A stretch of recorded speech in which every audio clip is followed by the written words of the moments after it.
আমরা সংস্কৃতি ধরে রাখার জন্য আমরা এটা প্রতি বছর পালন করি। আমরা পোশাক আশাক দেখি। নববর্ষের শুভেচ্ছা জানাচ্ছি সবাইকে। আমি মারুফ হাসান। প্রতি বছরের চাইতে এবার একটা বড় ধরনের পরিবর্তন দেখছি আমি।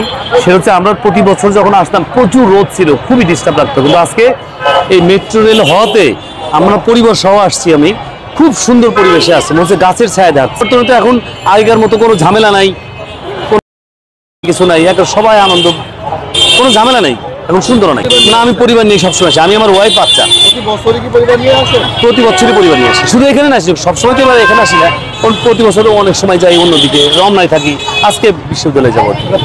গত বছরের চাইতে এবার আইন শৃঙ্খলা বেশি সুন্দর মনে হয়েছে আমার কাছে, খুবই ভাই ভাই মনে হয়েছে সবাইকে, তেমন ধাক্কাধাক্কি মনে হয়নি।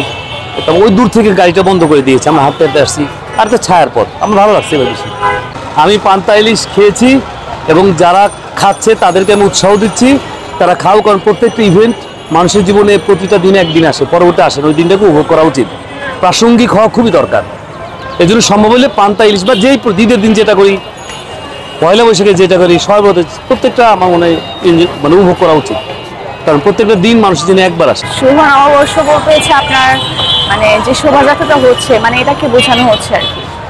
শোভাযাত্রাটাকে হচ্ছে শুভ নববর্ষ বোঝানো হচ্ছে, আপনার যে ঐতিহ্য, যে সংস্কৃতি, এটাকে হচ্ছে নববর্ষ বোঝানো হচ্ছে আপনার।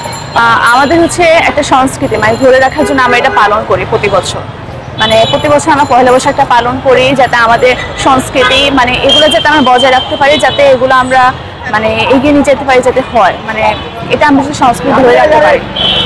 সংস্কৃতি বলতে কি, আমাদের একটা বাঙালি যে ঐতিহ্য আছে, যে সংস্কৃতি আছে, এগুলোকে ধরে রাখার জন্য আমরা এটা প্রতি বছর পালন করি, শুভ নববর্ষটা।